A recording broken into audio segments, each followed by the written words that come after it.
What we're going to discuss during this segment is recurrence. Recurrence is the re-onset of symptoms that typically occurs within 2 to 3 months of completion of therapy for C. difficile.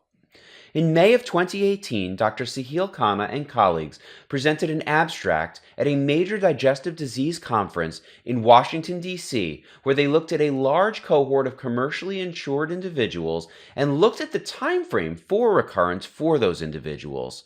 What that study found was that about 68.3% of the patients recurred within the first 2 months.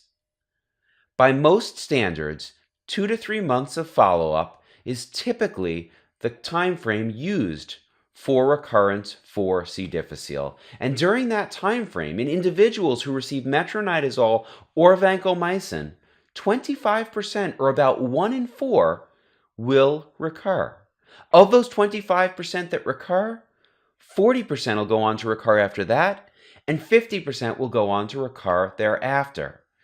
This speaks to the major issue of recurrence associated with the treatment of C. difficile, and also speaks to the challenges that healthcare practitioners meet in treating this infection.